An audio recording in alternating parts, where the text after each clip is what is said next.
In the aftermath since Tuesday, where 33 people did overdose on K2, we're learning more and more about this synthetic marijuana. We're also trying to do what we can as a city to keep our streets safe. There are more PD out today. There's also more videos emerging day by day. The first video I'm going to show you is surveillance video taken by a nearby business on Broadway and Myrtle. What you can see in the video is a family, a father and his 3 daughters who are visiting from out of town. You see a man approach them. The man is on K2 at the time. You see him get a bit aggressive with the father, and understandably so, the family was startled. Now, after that video came out, James Jones came out and apologized. He was the K2 user who had had a bad reaction to that batch on Tuesday. And he said to the family that he was sorry and that he was horrified from what he had seen along with the rest of the city. Now, there was another video that came out actually right after that on Facebook.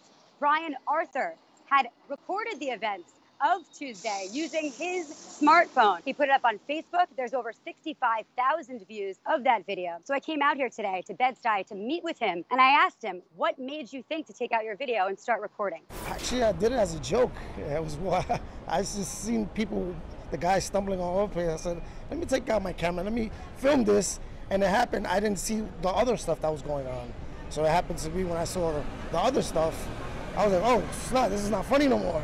This is actually something crazy that's going on. Now, since he's put that video up online, you can see the police presence has been increased in Bed-Stuy. Brian brought along his son today, who said that he learns from his father and that he hopes young people watch what's happening in these city streets and that they don't go down the same path. Brian walked me around the blocks where he took that video, where you see a man leaning up against a fire hydrant, holding himself up. You see other men on K2 walking into the streets. The NYPD is guiding them back. He brought me to a spot where it actually says no K2 on a couple of signs. It's outside a farm. There's children playing. He says it's a real shame that this has happened to this neighborhood. In my life now, I'm all about giving back, and especially to try to help out the community, because nowadays everybody has kids and we don't want our kids around that. So at the end of the day, I thought I knew all I had to know about K2 until I walked around the corner and ran into some gentlemen who asked me why I was filming, got a little bit aggressive, a little bit accusatory. I had my press pass on and said, I will not film you if you don't want to be filmed. Turned off my cameras. Then I said to them, I want to know the truth. Tell me the story of K2. I want to share it. So I started rolling again, and with his permission, Smiley,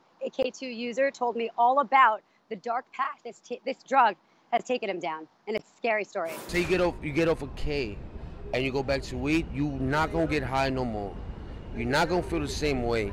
If you don't have your K2, you're gonna have diarrhea, you're gonna be vomiting, you're gonna have the cold sweats, you're gonna have a lot of different side effects. On Tuesday, those 33 people, in your opinion, because you're a K2 user, was it a bad batch? What do you think happened? I know at least half of them at least mix it up with crack, so I don't really can't tell which it is. Tell me, how long have you been using K2?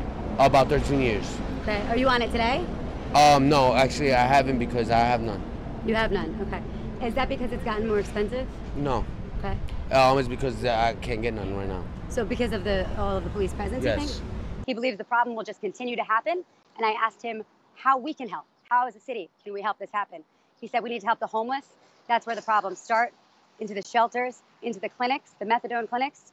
We need to clean those up, and then the streets will be cleaned up as well.